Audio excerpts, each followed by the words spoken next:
This is Plant-Based Briefing. Does PETA kill animals? And other questions about PETA's shelter answered by Katherine Sullivan at PETA.org. And I'm Marion Erickson, and this is the curated content plant-based podcast where I narrate a variety of articles with permission on plant-based, compassionate, and eco-friendly topics every weekday.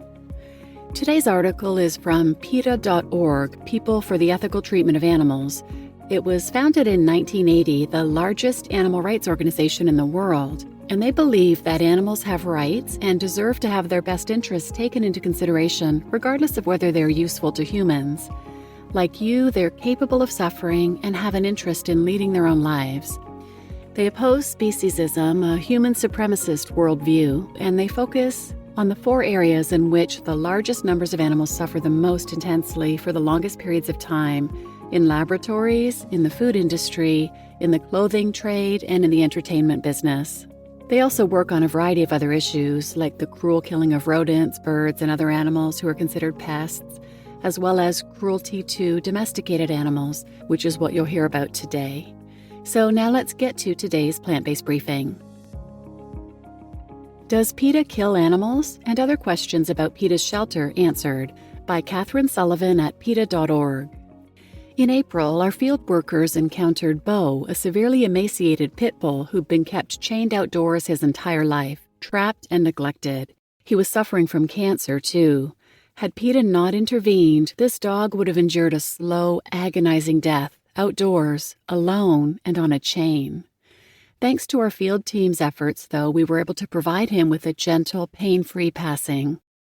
So, is it true, as industry front groups maintain, that PETA kills animals? For vulnerable ones like Bo, we offer free euthanasia services to prevent avoidable suffering for these oft-neglected animals. Keep reading for a more detailed answer to the question, how does PETA help animals? What is PETA's shelter? Unlike selective admission shelters, often misleadingly referred to as no-kill shelters, PETA operates what could be called a shelter of last resort, a safe place where no animal is turned away ever. When impoverished families can't afford to pay a veterinarian to provide incurable, untreatable, elderly, or sick animals with an end to their suffering, PETA will help. When an aggressive, unsocialized dog has been left to starve on a chain, with a collar grown into his neck and his body racked with mange, we will prevent him from dying slowly and miserably in someone's backyard. As Virginia officials speaking about our shelter acknowledged to USA Today, quote, PETA will basically take anything that comes through the door, and other shelters won't do that, unquote. Local veterinary clinics wanted upwards of $300 to give an elderly, immobile, unresponsive dog named Kaya a peaceful end, a fee that her guardian couldn't afford. Kaya's fur was coming off in large chunks, and she was severely underweight. Thanks to PETA's free end-of-life services, this senior girl was freed from her suffering. Is PETA ethical? PETA takes action for animals, and we act honestly and with integrity. Because of our code of ethics, we never turn our back on an animal in need, but we will provide irremediably suffering animals with a painless, peaceful passing. Duck, a beloved golden retriever, had developed a debilitating seizure disorder for which there was no treatment. Quote, PETA helps do so much even when you're at the worst point in life. They help the animal regardless of a family's ability to pay, unquote, his guardian wrote in a note. Does PETA really care about animals? Is water wet? Yes, PETA cares about animals. It's why we take uncompromising stands on animal rights. And our stances, including our position on euthanasia linked here, always support our driving mission to stop animal abuse worldwide. It's because we care about animals, including those kept as companions, that we provide services in our community. In addition to free and end-of-life services, our field workers supply dog and cat food to guardians fallen on hard times, grooming services to dogs covered with matted fur, and low or no-cost spay and neuter services. They also help transfer adoptable animals to our wonderful placement partners, such as the Virginia Beach and Norfolk SPCAs, adoption centers with high foot traffic. As of July, our field staff and mobile spayneuterclinic have also helped sterilize more than 181,000 animal companions, preventing millions of unwanted puppies and kittens being born into a world with more dogs and cats than there are suitable homes for them. Why PETA kills animals. If you've ever lived with a companion animal, a dear friend who was suffering from an incurable condition, or at the end of his or her life, you probably know that a peaceful passing was the final act of care that you could do for him or her.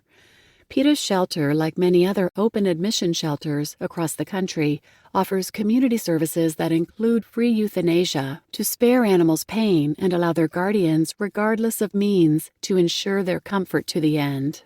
A dog named Missy was suffering from end-stage liver failure. Her elderly guardian, desperate to end her suffering, had contacted several veterinarians and animal shelters, but couldn't find help because of COVID-19 shutdowns until someone referred her to PETA. Quote, "I am so glad for PETA. They helped me in an emergency situation when no one else could," unquote, she wrote in a note. Many of the animals euthanized at PETA's shelter were brought to us by loving but destitute guardians, like Missy's above, who were desperate to relieve their animal companion's suffering resulting from old age, illness, or injury.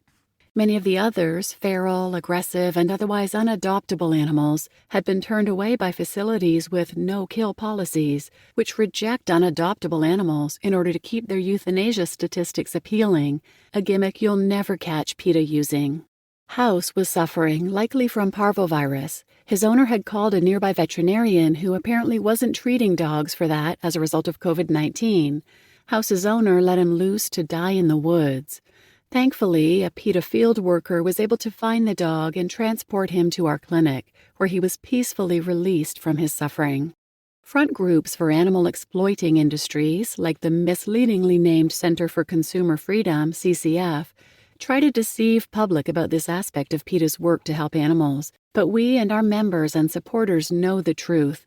We are against all needless killing, whether it's for experimentation, food, clothing, or entertainment.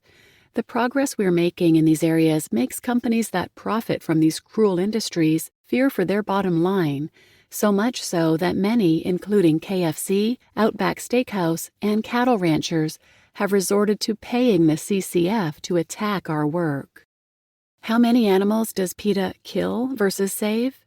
The CCF tries to make it seem as though solving the homeless animal crisis is as simple as setting up huge kennels in which we all keep the sick, dying, and unwanted animals. Money does not find good homes, but even if it could, and even if PETA could build sky-high cages, warehousing animals indefinitely is inhumane and does nothing to stop the root of the problem, uncontrolled breeding. This is why we put so many resources into our mobile clinics division. Check out the chart below to discover how many animals we've helped find homes, get sterilized, and be euthanized in the last 5 years. The most recent year in the chart below is 2019, where 808 animals were transferred to a partner shelter for a chance at adoption, 53 were adopted out by PETA, 12,561 were spayed or neutered, over 7,000 backyard dogs were helped, 1,614 were euthanized, and 984 were retention cases. A retention case is one in which we assist indigent families in keeping animals they were about to give up by providing them with food, grooming services such as trimming nails, brushing out or raking double-coated dogs, or shaving matted dogs, and free medical services including repairing prolapsed organs, performing life-saving surgeries on dogs suffering from dangerous uterine infections, amputating broken tails, removing tumors and ruptured growths, and performing drainage surgery for hematomas and infected wounds, as well as treating ear, skin, and upper respiratory infections. Not only has our number of retention cases grown steadily over the years, since 1998, thanks to our kind members and supporters, we've also been able to give 7,403 sturdy, custom-built PETA dog houses to dogs who would have otherwise languished without adequate shelter in the scorching summer sun and suffered miserably during Virginia's and North Carolina's freezing winters. In total, our field workers and mobile clinic staff helped more than 26,000 companion animals in 2019 alone. Dogs like Billy, who had nothing but a beat-up plastic crate for shelter and whose living area was surrounded by debris, received not only sturdy, insulated shelters to protect them from the elements, but also much-needed affection from field workers and volunteers. We also provided Billy with a lightweight tie-out, deworming medicine, and a new toy. How does PETA help animals?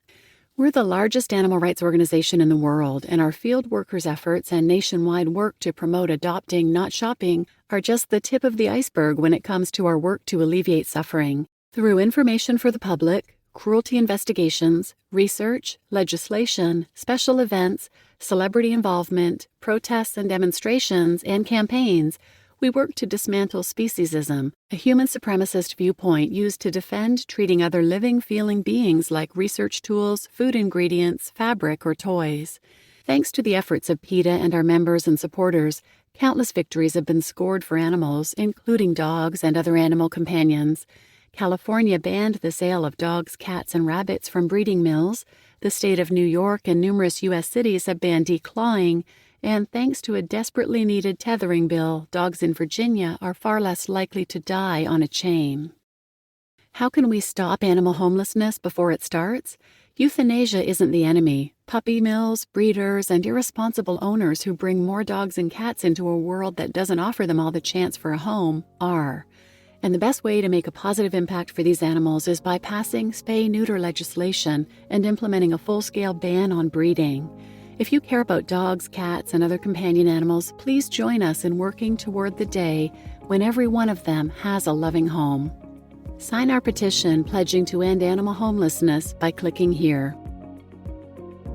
You just listened to Does PETA Kill Animals? And Other Questions About PETA's Shelter Answered by Katherine Sullivan at PETA.org, and I'm Marion Erickson, your host. And wow, it's surprising how widespread this message is that quote-unquote PETA kills. I was at a PETA-run protest, actually, in front of a small-town veterinarian office. The veterinarians owned an animal auction site, and they normally auction off farmed animals, but they were renting out their facility for an exotic animal auction. So PETA organized this protest, realizing nobody right now is going to support protesting against farmed animal auctions, but exotic animal auctions, there was a chance for some support. So we gathered in front of this veterinarian office, and the neighbors and the vet technicians and the employees were furious.